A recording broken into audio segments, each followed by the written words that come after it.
नमस्कार दोस्तों, azo solutions में आपका स्वागत है। आज आपको मृत्यु से जुड़े कुछ रहस्यों के बारे में बताएंगे। मृत्यु शब्द नहीं, हिंदू धर्म के महाभारत ग्रंथ के अनुसार मृत्यु एक परम पवित्र मंगलकारी देवी है। सामान्य भाषा में किसी भी जीवात्मा अर्थात प्राणी के जीवन के अंत को मृत्यु कहते हैं। मृत्यु सामान्यतः वृद्धावस्था, लालच, मोह, रोग, कुपोषण के परिणाम स्वरूप होती है। मुख्यतः मृत्यु के 101 स्वरूप होते हैं, लेकिन मुख्य 8 प्रकार की होती है, जिसमें बुढ़ापा, रोग, दुर्घटना, अकस्माती आघात, शोक, चिंता और लालच मृत्यु के मुख्य रूप हैं। शिव पुराण में बताया गया है कि मृत्यु एक अटल सत्य है जो व्यक्ति को आने पर उन्हें कई प्रकार के संकेत दे सकती है। जैसे जिस व्यक्ति का शरीर सफ़ेद या पीला पड़ने लगता है और आंखों में लाल रंग दिखाई देने लगता है, तो समझ लो उस व्यक्ति की मृत्यु होने वाली है। अगर किसी व्यक्ति को अग्नि का प्रकाश अच्छे से दिखाई देना बंद हो जाए और चारों तरफ काला रंग या अंधेरा दिखाई देने लगे, तो समझ लो कि उस व्यक्ति की मृत्यु निकट है। शास्त्र के मुताबिक जिस व्यक्ति के सर के ऊपर कौवा या गिद्ध आकर बैठ जाए, तो उस मनुष्य की मृत्यु 2 महीने के अंदर होना निश्चित है।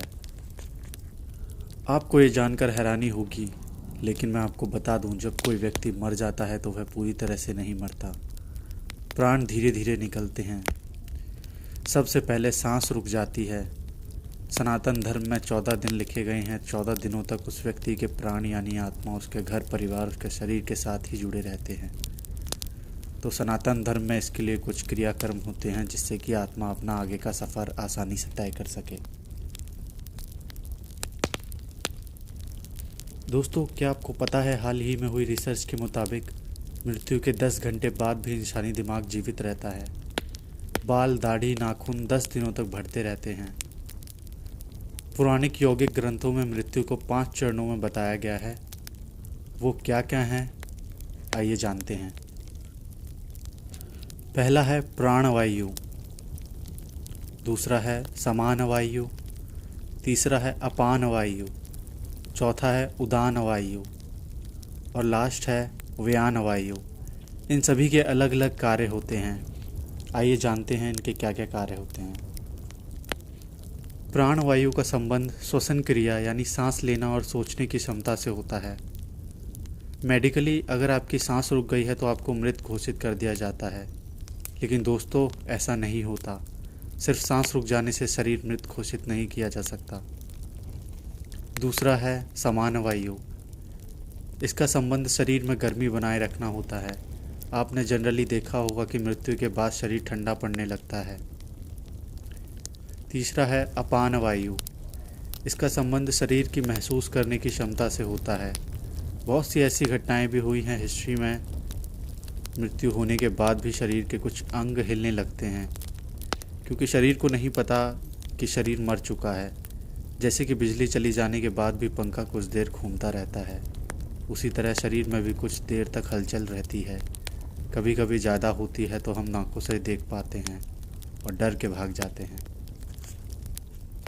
चौथा है उदान वायु।